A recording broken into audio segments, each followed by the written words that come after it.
आणि मराठ्यांना जर कुणब्यांचं प्रमाणपत्र द्यायचं असेल तर मराठा कुटुंबांच्या वैयक्तिक दस्तावेजांवरती तशी नोंद असायला हवी।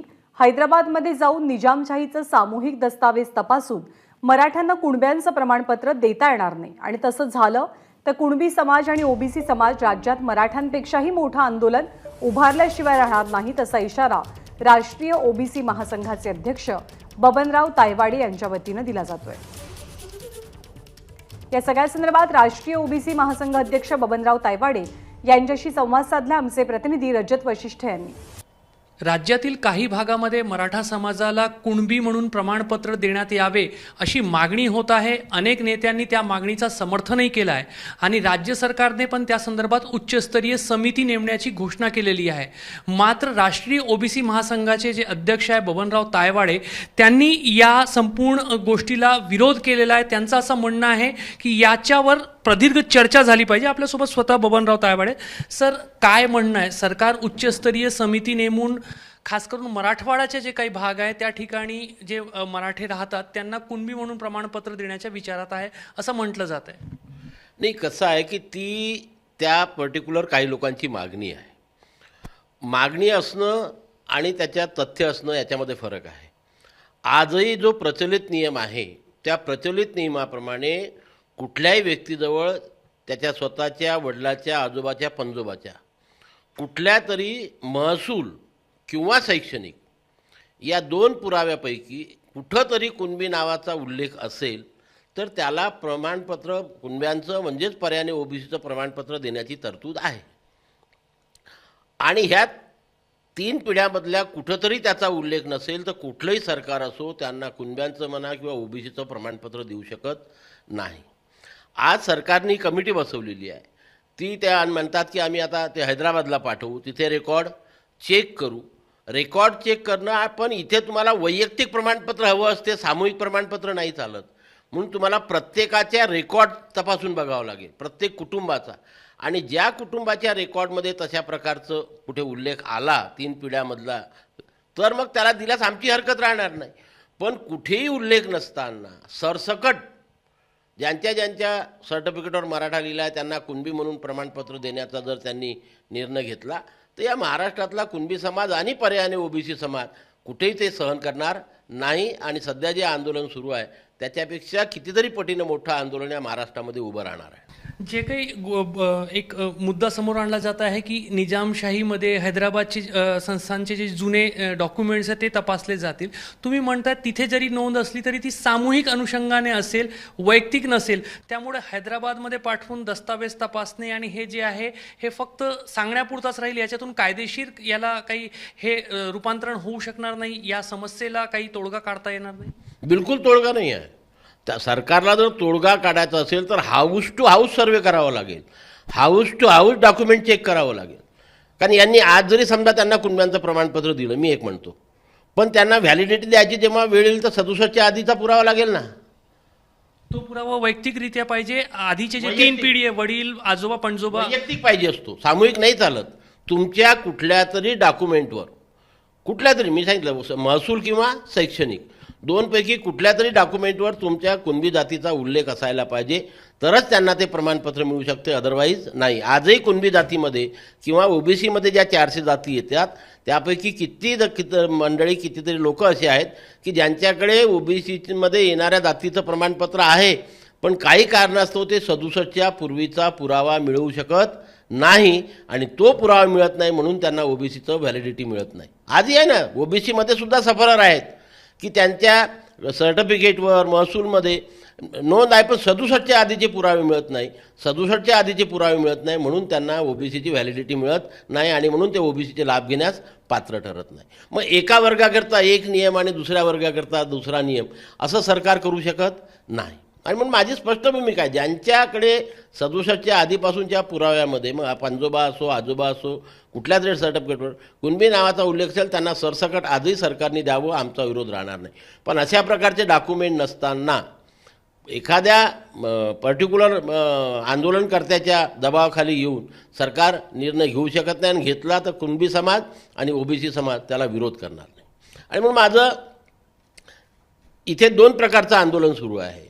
एक मराठवाड्यातले काही लोक असे म्हणून राहिले की आम्हाला कुणब्यांचं प्रमाणपत्र द्या. त्याच वेळेस राज्याच्या इतर राज्यामध्ये आंदोलन करून मराठा समाज असा म्हणतो की आम्हाला ओबीसीतनं आरक्षण द्या. आमची सुरुवातीपासून भूमिका आहे की मराठ्यांना आरक्षण द्या, आमचा विरोध नाही, पण ओबीसीतून नाही. ओबीसीतून ज्या दिवशी आरक्षण देण्याचा निर्णय घेतला जाईल त्या दिवशी महाराष्ट्रातला संपूर्ण ओबीसी समाज हा रस्त्यावर आल्याशिवाय राहणार नाही. कारण आजच 52% ओबीसींना फक्त 27% आरक्षण आहे. आणि मग या 32% आहे म्हणतात ते, मी तर नाही म्हणत, मग ते जर इकडे आले तर 52 आणि 32 म्हणजे 84-85% लोकांना तुम्ही 27% आरक्षण देणार का? म्हणून ओबीसी म्हणून जोपर्यंत मराठा डिक्लेअर होत नाही तोपर्यंत ते इकडे येऊ शकत नाही.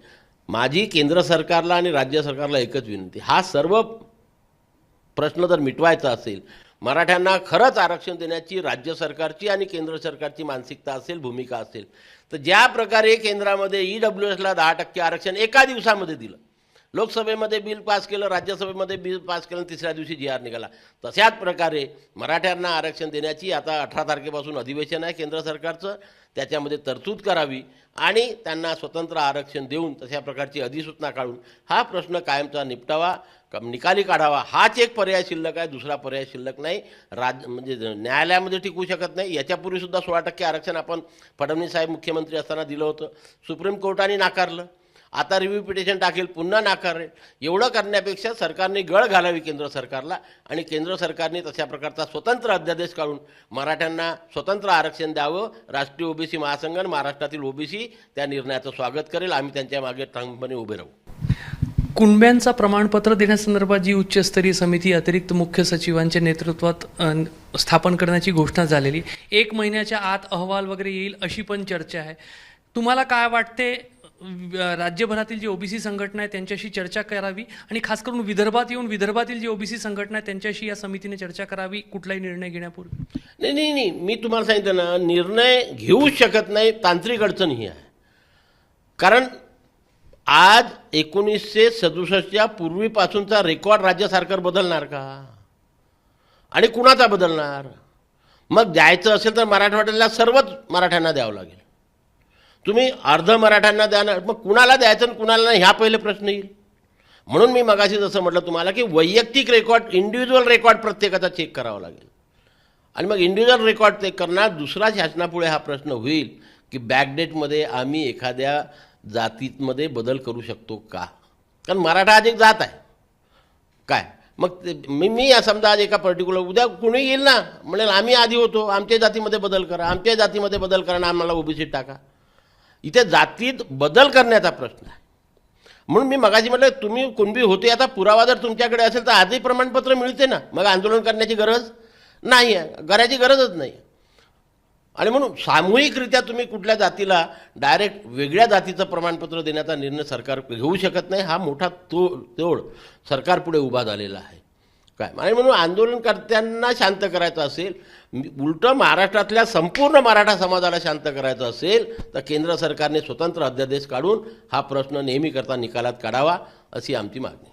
माझा एक प्रश्न, ऐतिहासिक दृष्टिकोनातून पूर्व विदर्भातील जे काही जिल्हे आहेत तिथे ही समस्या तेवढी तीव्र दिसत नाही. म्हणजे कुणबी समाजाचे प्रमाणपत्र अनेकांकडे जे मराठा समाजाचे होते त्यांच्याकडे आहे, मात्र जसं जसं आपण पश्चिमेकडे जातो राज्यामध्ये ही समस्या जास्त जाणवते. ऐतिहासिक दृष्टिकोनातून याचे कारण काय?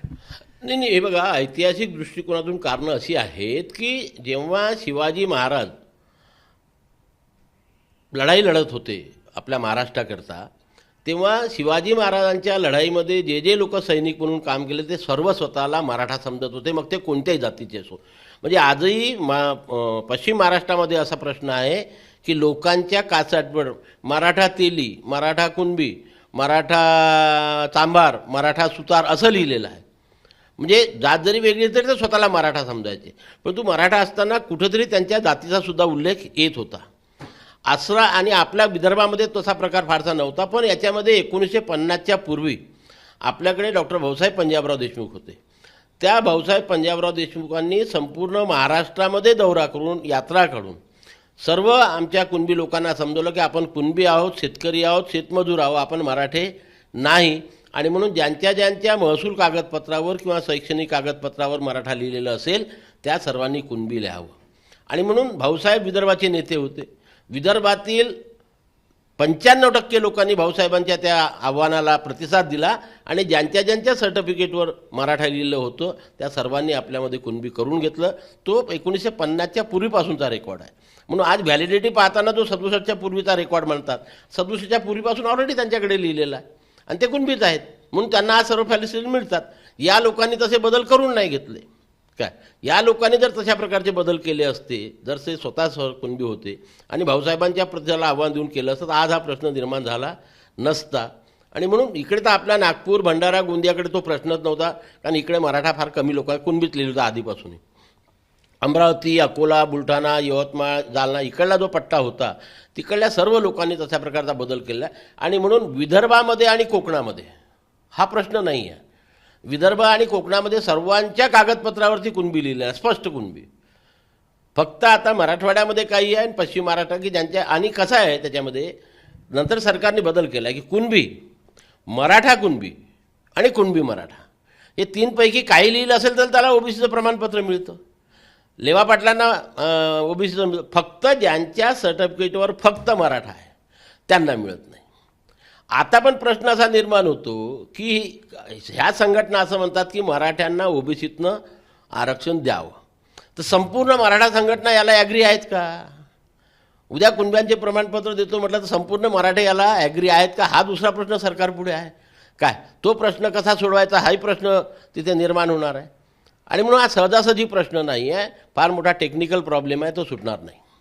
तर जरी राज्य सरकारने मराठा समाजाला कुणबीचा प्रमाणपत्र देण्यासंदर्भात विचार करण्यासाठी उच्चस्तरीय समिती नेमली असली आणि ती समिती आता हैदराबादला निजामशाहीचे जे काही जुने दस्तावेज आहेत ते तपासण्यासाठी जाण्याची तयारी करत असली तरी राष्ट्रीय ओबीसी महासंघाचं स्पष्ट म्हणणं आहे की कुणब्यांचे प्रमाणपत्र देताना वैयक्तिक नोंदी जी आहे ते तपासली पाहिजे. सामूहिकरित्या एखाद्या दस्तावेजावर तशी नोंद असेल तर भागणार नाही. त्यामुळे हा जो प्रश्न आहे तो सहजासहजी लगेच सुटणार नाही अशीच सगळ्यात सध्या चिन्ह दिसतात. कॅमेरामॅन अतुल हिरडेसह रजत वसिष्ठ, एबीपी माझा, नागपूर. एबीपी माझा, उघडा डोळे बघा नीट.